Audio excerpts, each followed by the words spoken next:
Un saludo para todos. Fíjense que he estado revisando recientemente las redes sociales y me doy cuenta, creo que ustedes también han podido visualizar esas informaciones. Hemos visto que en los últimos días, quizás en este mes de noviembre, las últimas semanas de octubre, se reportan una serie de suicidios en jóvenes, adolescentes, en edades que van incluso desde los 11 años hasta los 20, 22 años de edad. Y precisamente sobre eso quería platicarles un poquito, porque es la función como padres de familia, como referentes familiares. Muchas veces nosotros no nos enseñan a ser padres, no nos enseñan a ser madres. Nosotros como responsables de una familia, ya sea como padre, como papá o como mamá, vamos aprendiendo sobre la marcha. Y precisamente por eso es que muchas veces lo que aprendemos lo aprendemos a través del ensayo-error. Y muchas veces quienes pagan las consecuencias son nuestros propios hijos. Ahora quiero comentarles un dato bien importante e interesante que me ha llamado la atención y que quiero compartírselo. Fíjense que hay una parte de nuestro cerebro que se llama corteza prefrontal, que está ubicada exactamente en la parte de enfrente de nuestra cabeza, a la altura de la frente. La corteza prefrontal no termina de madurar hasta que nosotros llegamos a cumplir cerca de entre 20 y 25 años de edad. Precisamente por eso es que cuando nosotros estamos en esas edades anteriores a los 20, 25 años, nos cuesta bastante poder tomar decisiones, tener un juicio equilibrado y poder regular nuestras emociones. Porque todavía esa parte que se llama corteza prefrontal no está lo suficientemente formada y madura. Y les estoy hablando con datos científicos avalados por la Universidad de Harvard. No son inventos que me he encontrado en las redes sociales. Entonces, esta situación es la que a nosotros como padres de familia, incluso a algunos educadores que no se han tomado el tiempo de estudiar, de analizar y de empaparse de estas informaciones, nos hacen que muchas veces no consideremos estos datos. En ese sentido, nosotros consideramos que los niños no se quieren portar bien o son rebeldes, pero no valoramos el aspecto biológico, que es el hecho de que su madurez, su regulación emocional, todavía no les permite poder desarrollar esos procesos. Entonces, por eso, como les he venido platicando en los videos anteriores, es sumamente importante el acompañamiento de nosotros como adultos. ¿Y qué conductas, prácticas cotidianas nosotros podemos observar en nuestros niños, jóvenes y adolescentes? ¿Qué conductas podemos observar que demuestran que ellos todavía no tienen esa madurez emocional, ni tienen ese juicio de valor, ni tienen esa regularización interna para poder procesar algunas emociones? Les voy a comentar algunas. Por ejemplo, nosotros vemos que hay muchos niños con una tristeza intensa.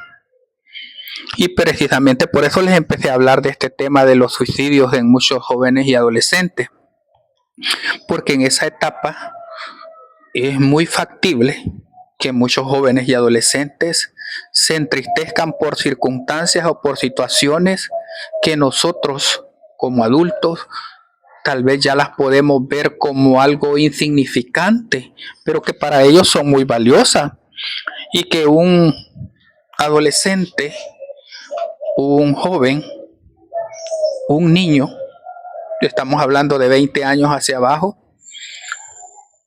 por una ruptura amorosa, por una desilusión amorosa, se sienta definitivamente muy triste, se encierre en sí mismo, se encierre en su cuarto y diga: nadie me quiere, mi vida no vale nada, y llegue hasta el extremo incluso de querer atentar contra su propia vida. Ese es uno de los aspectos que nosotros debemos de considerar y debemos de tomar en cuenta cuando veamos esos síntomas o esas conductas en nuestros adolescentes. Otro aspecto que también es muy característico es la frustración. Y nosotros vemos que nuestros jóvenes, nuestros niños, nuestros adolescentes se sienten frustrados únicamente con que fallen en un juego, con que reprueben una materia, con que se les observe mal, con que se les regañe. Entonces, por eso es muy importante y determinante el acompañamiento del papá, de la mamá, para observar estos indicadores y darles tratamiento y nunca dejarlos solos. Otro aspecto también importante que debemos de considerar es la impulsividad.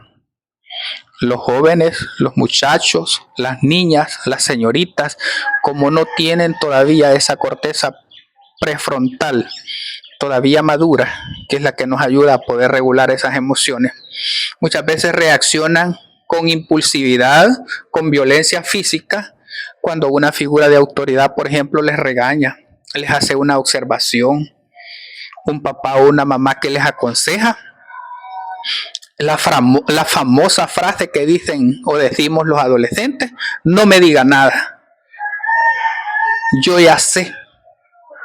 Entonces tenemos esa impulsividad en esa etapa de nuestra vida, y si los adultos y los formadores no tenemos en perspectiva esa etapa por la que está pasando el joven, no vamos a poderle dar el acompañamiento ni el soporte emocional que necesita.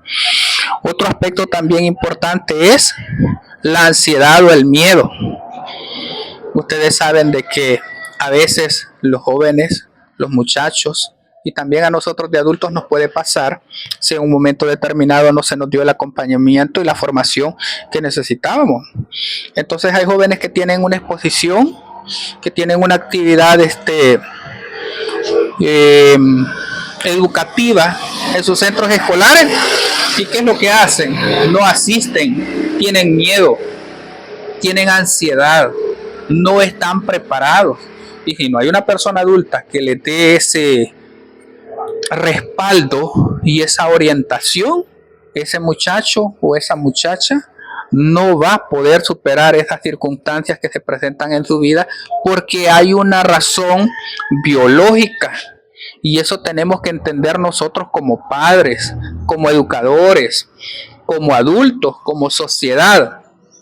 Y por eso el término adolescente, porque los jóvenes están adoleciendo de una serie de cambios, pero al mismo tiempo están en un proceso de desarrollo que requiere la comprensión, pero también requiere la firmeza, la fuerza para poderles apoyar. Entonces, en ese sentido, considerando estas características y estos aspectos que enfrentan estos jóvenes de menos de 20 años, y considerando los indicadores de suicidios que se están disparando de manera alarmante en nuestro país, ¿qué debemos hacer los adultos ante estas circunstancias? Los educadores, la sociedad en general. Tenemos que darles acompañamiento, comprensión. Entiendo que te sientas frustrado, entiendo que te sientas triste, entiendo que sientas miedo, y tiene que estar ahí el papá, la mamá, el maestro, la maestra, acompañando, validando esa conducta. Pero al mismo tiempo tiene que estar el adulto, el papá, la mamá, el educador también en el caso, dándoles el soporte emocional para que ellos puedan superar estas circunstancias, acompañándolos con calma, no con gritos. Y muchas veces nosotros como padres gritamos, exigimos, pedimos, y lejos de ayudarles y darles la regularización emocional que necesitan, los desesperamos más a nuestros jóvenes y a nuestros adolescentes. Entonces nuestra sociedad salvadoreña necesita que nos vayamos formando y que vayamos aprendiendo de qué manera podemos superar estas adversidades.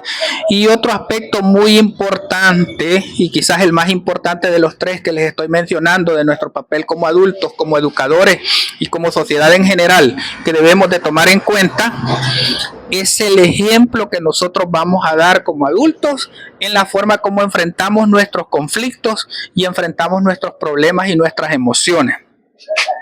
Si yo soy un padre de familia y al momento de que me enfrento a una circunstancia adversa, a una situación estresante, a un problema familiar, a un problema laboral, y lo abordo de manera inmadura, lo abordo dejándome rebasar por las emociones, el impacto que va a quedar en mi hijo, en mi hija, o en el joven o en el adolescente va a ser el de imitar esas conductas. Por lo tanto, nosotros como adultos tenemos la mayor responsabilidad en actuar como ejemplos y guías de nuestros jóvenes, de nuestros adolescentes, para poderles enseñar la forma correcta de poder superar estas situaciones de miedo, de angustia, de impulsividad, de tristeza y de frustración. Espero que estos aspectos que les he comentado y que les he compartido y que tienen un trasfondo biológico, los tomemos en cuenta, los consideremos y que nos ayuden a poder formar, ayudar, auxiliar a nuestros jóvenes y a nuestros adolescentes para evitar estos desenlaces fatales que se están dando en nuestra sociedad salvadoreña. Primero Dios, que así sea. Así es que si este contenido ha sido de bendición para usted, compártalo con sus amigos y familiares y muchas bendiciones para todos. Saludos.